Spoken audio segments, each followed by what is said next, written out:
Grande abraço a você, amigo internauta, ligado no Futebol na Canela. Nesta semana que o futebol perdeu mais um atleta, o Morosini, jogador italiano, que veio a óbito no jogo da segunda divisão. E nós vamos entrevistar um preparador físico que já trabalhou no Ceni Comercial, no antigo Taverópolis, MSAD, e hoje trabalha no Novo Operário, Rafael Lucas Santos, preparador físico do Operário. Nós vamos bater um papo. Prazer falar com você, com exclusividade do Futebol na Canela, Rafael. Prazer é todo meu falar com os companheiros de Futebol na Canela. Estou à disposição para qualquer dúvida que venha surgir com nossos companheiros aí. Rafael, mais uma vez lamentamos a morte de um atleta. E aquele conceito que esporte é saúde parece que não está sendo bem associado ou alguém está falhando. O que vem acontecendo para que vários atletas estejam morrendo, principalmente em campo?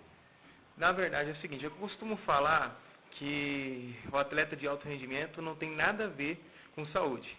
Isso as pessoas podem tirar da mente que não tem nada a ver, porque na verdade são super-heróis mesmo, estão sempre levados ao limite e é o que está acontecendo.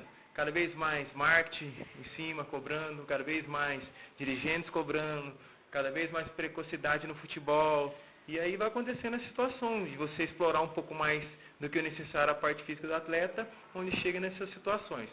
Porém, muitas dessas situações estão acontecendo porque é algum problema que a pessoa tem de forma cardíaca que os exames médicos não conseguem comprovar, de nenhuma maneira. Então aí no caso eu classifico essas ações que teve aí no caso de morte por uma simples fatalidade, na verdade. Porque muitas vezes fazem exames e check-ups médicos extremamente rigorosos, porém não é o suficiente para detectar qualquer tipo de patologia. Rafael, você foi campeão no Ceni, foi campeão no Comercial e a tabela do estadual muda ano a ano. Tem ano que tem jogo pela manhã, ano que tem jogo à tarde. Como que é feita essa preparação física e alimentar, principalmente para o jogo que é pela manhã? Então, o que acontece? Uma semana antes da atividade, nós começamos a mudar a questão de alimentação e a questão do período do jogo. Justamente que nós chamamos climatização. Então, essa semana já é uma semana adequada de adaptação.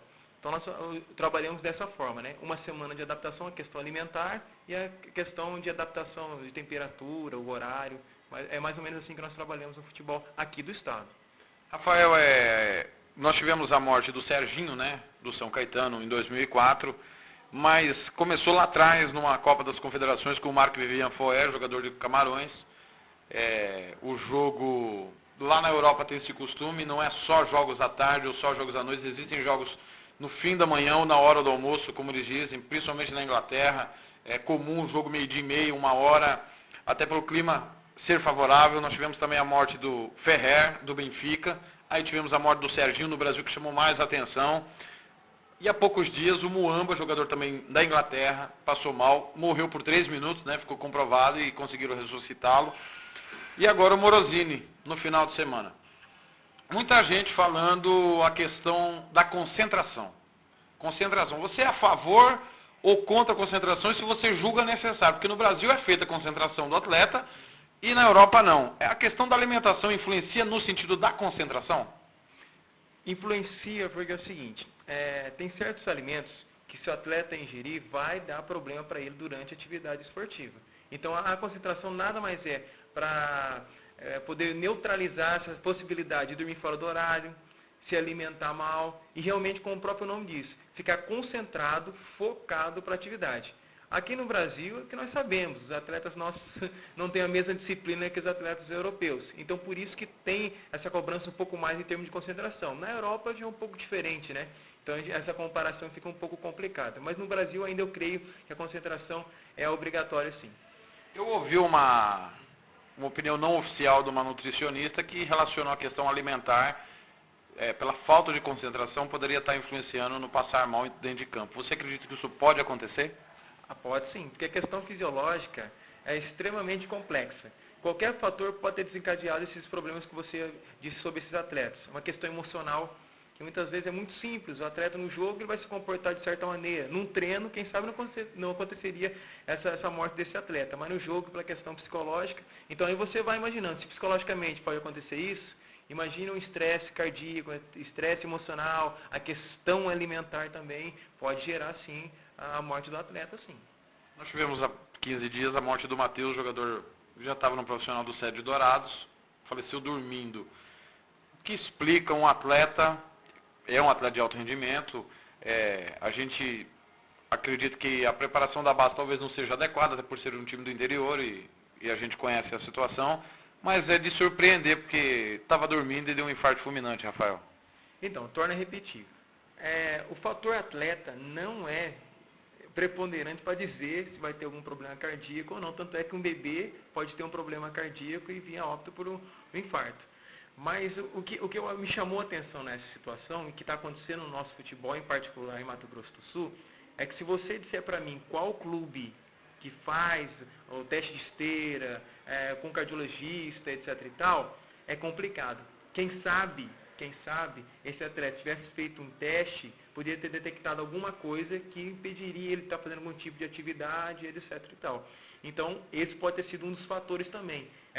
Eu não sei, a comissão técnica lá do SET, não estou crucificando, mas hoje nós podemos contar nos dedos as equipes que fazem esse tipo de teste, que poderia ter evitado, não justificando a morte do atleta, mas é um fator que seria interessante nos clubes daqui do estado. Rafael, entre futebol e vôlei, a gente sabe que o vôlei é mais curto tempo, né? Às vezes até não, dependendo da quantidade de sets que tenha, mas a intensidade de carga física é maior ou menor que o futebol? Depende do jogo. Porque no caso do voleibol tem sets que se prolongam por muito tempo. E pelo fato de ter muito salto no voleibol, né, a parte é muito anaeróbica, é muito ativada, realmente pode acontecer de algumas atividades do voleibol, alguns jogos serem mais intensos do que o próprio futebol. Então é muito complicado nós falarmos isso porque depende de certas situações de jogo, temperatura, ambiente, se está chovendo no campo já é mais complicado, a questão de alimentação que você colocou, que pode dar algum tipo de problema com o atleta ali, concentração, etc. É complicado você falar isso aí, mas pode acontecer do voleibol ser mais intenso do que o futebol, sim. Só para o amigo internauta entender, por favor, explique o que seria a parte anaeróbica do atleta. Na verdade, a parte anaeróbica significa que nós vamos trabalhar no máximo da potência cardíaca, o máximo de estresse cardíaco que o coração dele pode obter. Porque o futebol exige isso, o voleibol exige isso, que nós chamamos de explosão, né? E o coração sempre está trabalhando muito intenso, 180 batimentos, 190 batimentos. Imagine você isso numa partida de futebol de 90 minutos, que estatisticamente o atleta vai correr aí cerca de 8 a 10 quilômetros, com um batimento extremamente alto. Entendeu? Então aí chega uma hora que o coração entra em colapso mesmo. Isso tem um tempo, Rafael. Tempo de jogo pode acontecer com 1 minuto de jogo, com 45 do primeiro tempo, 30 do segundo. Tem um tempo que, ou depende da intensidade do jogo também, para esse estresse cardíaco acontecer. Então, como eu havia dito para você, é muito relativo nós falarmos sobre isso devido à questão psicológica. Entendeu? Pelo que nós vimos aí, esses atletas que tiveram esse tipo de problema foram durante jogos, não foi durante treinamento. Em casos esporádicos, isolados, que foi durante treinamento. Então a pressão que você tem no treinamento, que muitas vezes o treinamento é mais pesado do que o próprio jogo em si, nós colocamos até um termo, treinamento difícil para um combate fácil, né? Então durante o treinamento é bem mais suscetível até isso, e não acontece. Então a questão psicológica é muito maior durante o jogo, então a questão psicológica pode ter alterado nessa situação. E vale lembrar também que épocas anteriores, 30 anos atrás, 25 anos atrás, o futebol mais remoto aí, você não ouvia falar nisso.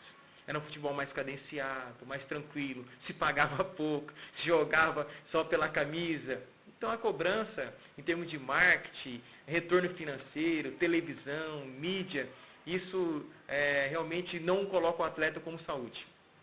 Na verdade, ele é uma máquina. Nós estamos falando agora, comentando até um dia desse com a comissão técnica do próprio Alexandre Tato. Né? 13 ou 14 lesões em 4 anos. Um menino que é muito precoce daqui, o que será que aconteceu com esse garoto? Né? Aí nós deixamos para os amigos pensar o que aconteceu com esse garoto.